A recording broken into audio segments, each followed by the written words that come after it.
you guys, this is Rachel here, the Modern Shaman. Thanks for being with me for another YouTube Q&A video this week.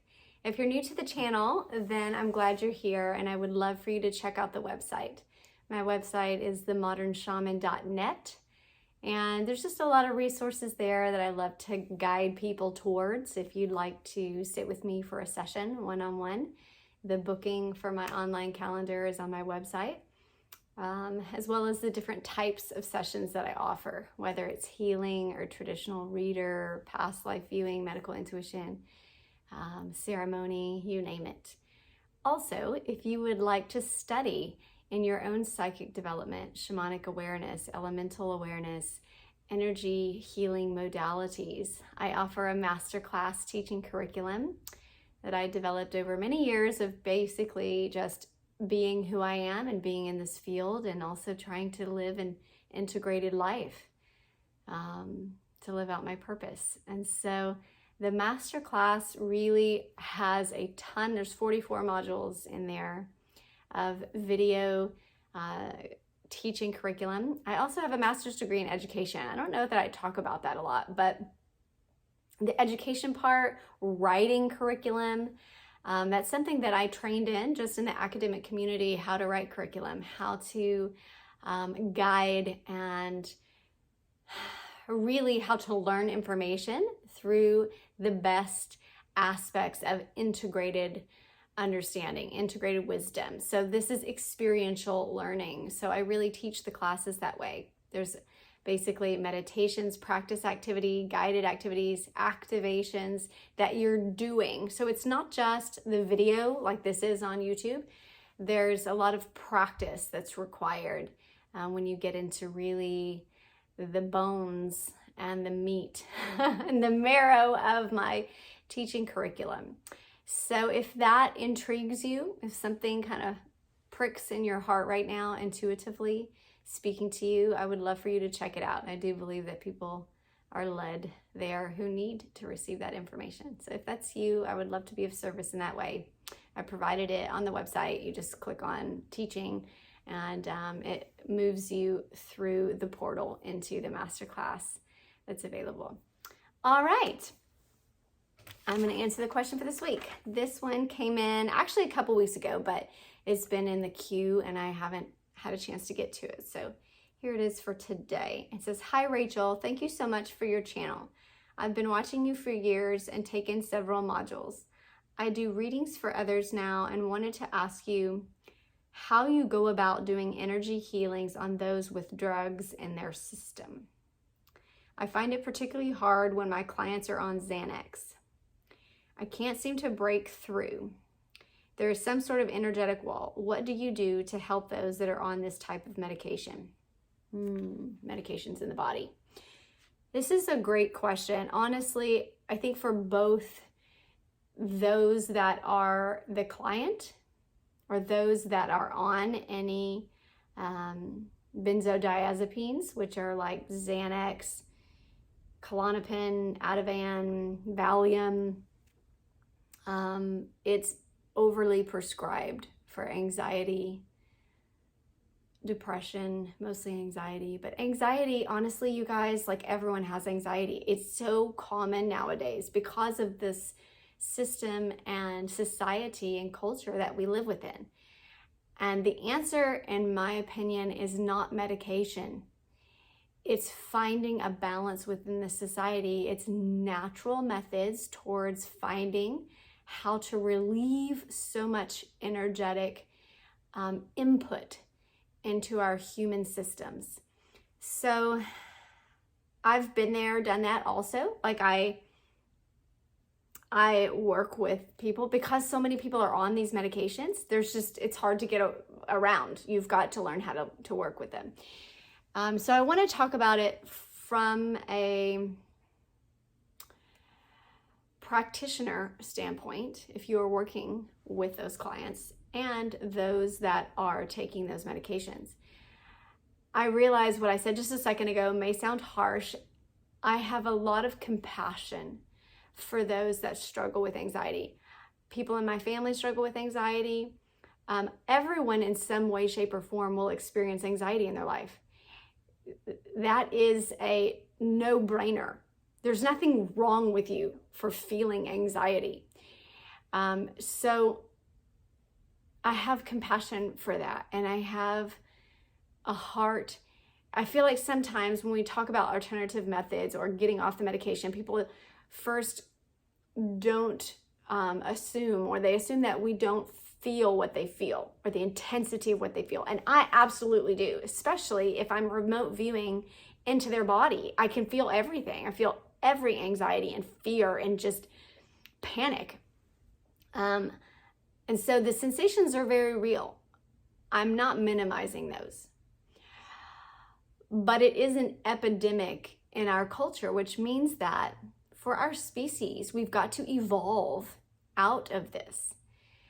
Not in an unnatural way, but in a way that lets our bodies find an equilibrium through the methods that are here on this earth. Okay. Let me see. I'm looking at your question again. You know, these medications in particular, let me just talk about it from the practitioner standpoint. Okay. When you are working with a client, the first thing I would suggest is that you ask them, if you're doing energy work in any modality, ask them what medications they're on. Just like when you go to a doctor and they have you fill out the intake form, my intake is always asking, what medications are you on? And I have an automatic form. It's not really a form. It's more like a little email that goes out for clients that schedule a session that tells them I recommend that they be on 0 medications for 24 hours before coming in, because their energy field will be open. Because basically what happens when you're on those medications is your energy field is not functioning. Essentially, it pushes the soul outside of the body so that your body becomes, and the energetic systems in the body become like a zombie. Like they're working, they're doing the robot of the mechanism of functioning, but the soul is not attached or integrated into the body. And so oftentimes it hovers out here like disassociation. Oftentimes if people have that psychiatric title of disassociation, this is the same type of energetic imprint that I see in those that are on those medications. And the chakras can't function or cannot develop naturally. So just like if we have been on narcotics since a young age, our emotional development is stunted from the age in which we started those narcotics. The same thing happens for our energetic chakras and our energetic or our spiritual development when we start taking those medications. It just stunts it, and we stop developing right at the age of spiritual maturity that we were when we began that medication, because it pushes the soul out of the body so that the body can mechanically do the work and move hollow, like I said, like a zombie. They're kind of going about the motions and functioning, but the soul or the spirit is not integrated in it. It's not integrated in the life. So you can get a lot done, you can crank things out, you can move through life, but the emotional maturity that we gain and the wisdom of learning from fear, from trauma, from our life experiences that are supposed to evolve our soul into ascension can't function because we're zeroed out or numbed out, pushed the soul out of the body, and the body is functioning without the ability to be emotionally, to have any emotional variance, right? We're just in the center. So we have no peaks and troughs, or we have very few.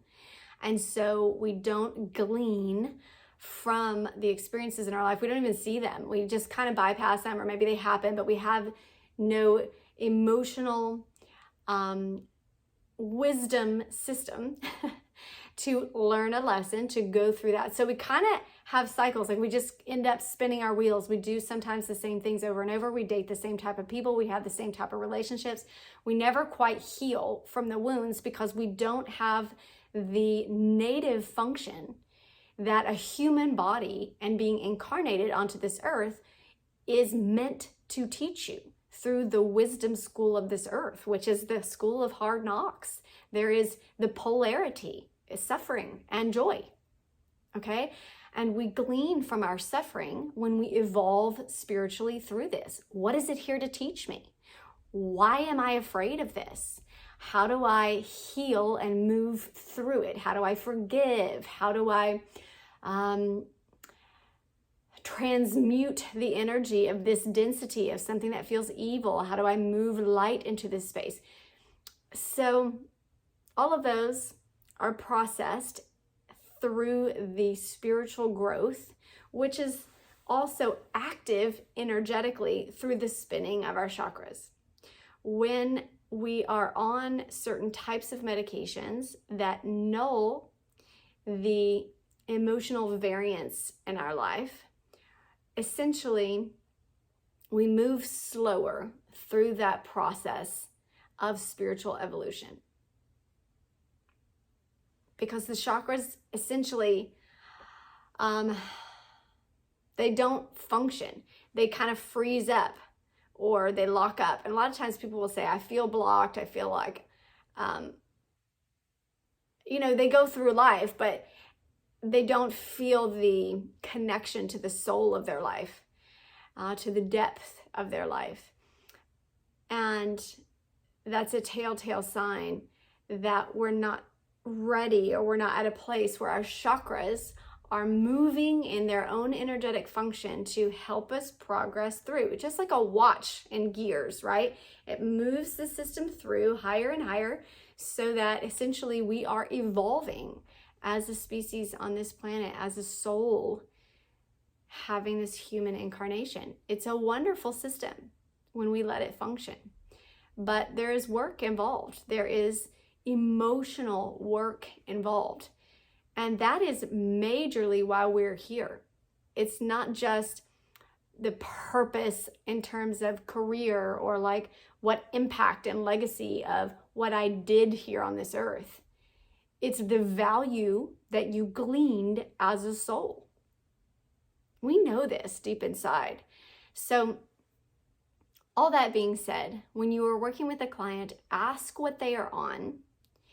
And then once you have asked, I would set up like a preface to your appointment saying, please clean and clear your system before coming in, or at least notify them that if you are on these particular drugs, that your energetic system is not going to be functioning. It's delayed, it's actually stopped. Like the systems don't spin, or sometimes they spin backwards. They pull almost like in a narcissistic way backwards. If you've ever seen my video on narcissistic energy flow, it pulls almost like a black hole. The chakras move backwards instead of forward. And in this momentum, they pull everything in.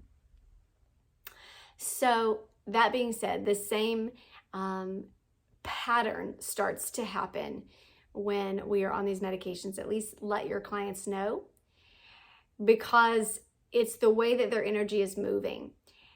And that is having a major impact, okay? The medications, and you guys, people that I love have been on these medications, are on these medications, family members have been on these medications. So we all know someone or are that person. And I will tell you firsthand, and you probably know this yourself, that the medications tell you you need the medication. And everyone swears they need that medication when they're on that medication, because that's what the medicine does. And it will literally make your body function on that medicine. So it stops functioning correctly when you're not on the medicine. So it freaks everybody out to try to get off of it. It's hard, and that's why it's an addictive substance. So we know this, and just know that that's the medicine talking. Even if your heart rate is starting to go up. I mean, you can have a stroke from literally going off of these things. It can take years to get off. So I understand that. And by telling your client, if they cannot be off of it for 24 hours, then at least notify them that this is happening in their body. And that's going to be the first thing you have to deal with as a practitioner. Asking what medications, prefacing that this is going to impact the ability of their energetic systems. Okay, the third thing I would suggest is when they come in, that I would work on integration of the soul into the body first and foremost. So typically, and if you are an energy healer, you'll be able to feel where their soul is located. A lot of times it just levitates a little bit out of the body. The body's kind of on this mechanical zombie mode, and the spirit kind of hovers all around. Or sometimes it will be out and to the right or out and to the left.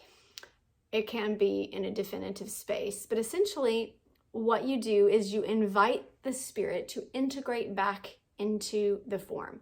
Now, if you yourself have been on these medications, do this for yourself. Okay, you don't have to have a practitioner lead.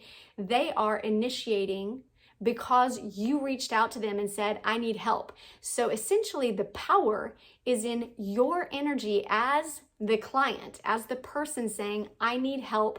I want you to shift this energy or to move my soul and integrate it back into my body, that we are in one, in harmony, mind, body, and spirit.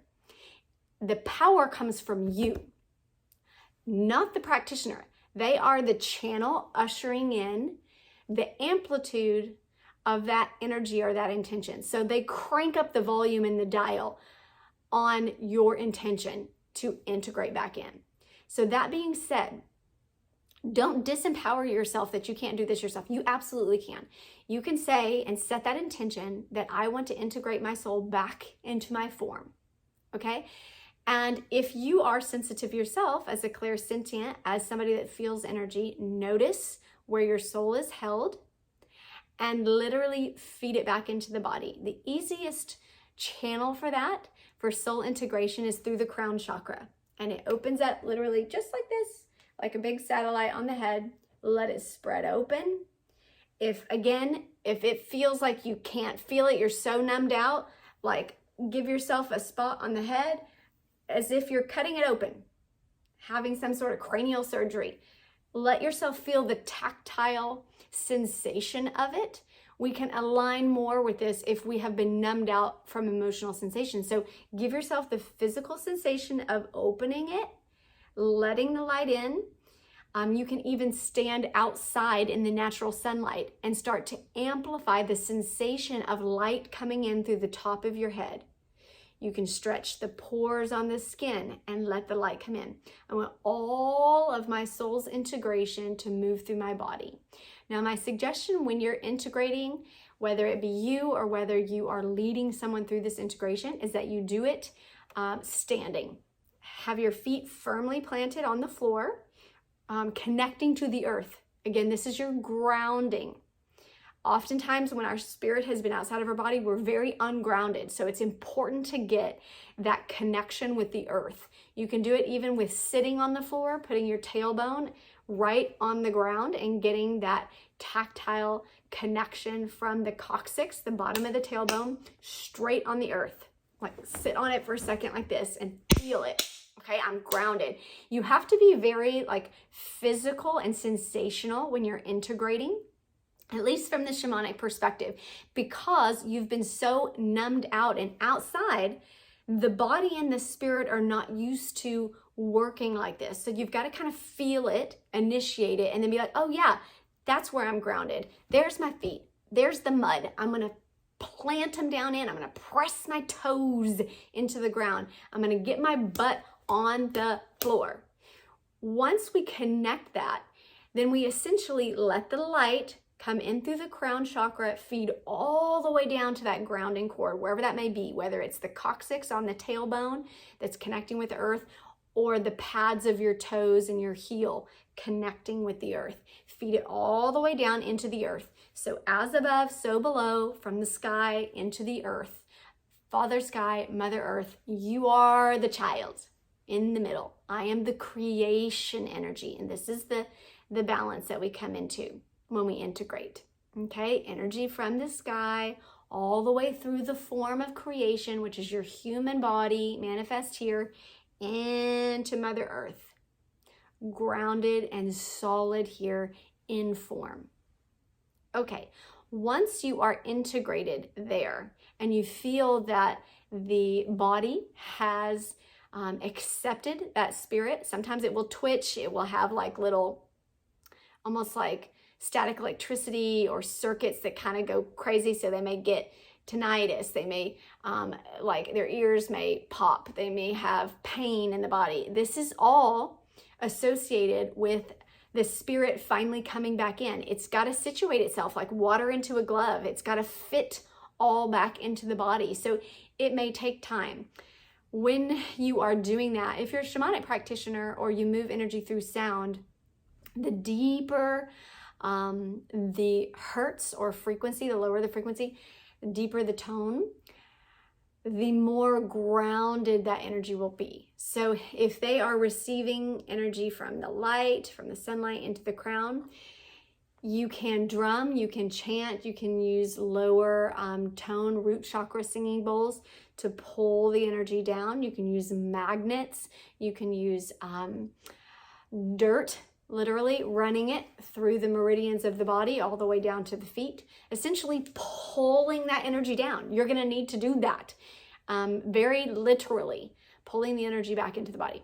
Okay, once that's done, I always kind of stomp the energy down into the bottom of the feet because it's not used to sitting, and sometimes it'll still try to bubble up like a balloon sitting up here, like with a little tether, and you'll feel it trying to pull out, especially if they've been on those medications or out of the body for quite some time.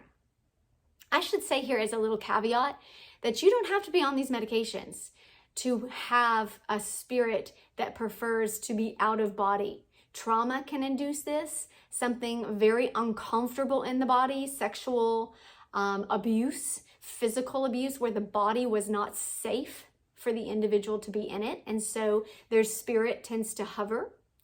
This is also the same practice of healing that you would do for those clients, and you can integrate straight through the body, bringing it home and making it feel safe in the form. Okay, so back to the stomping. So you move it back into a very grounded space. Once they're there, then you can evoke like the sovereign energy of power and authority in a safe space.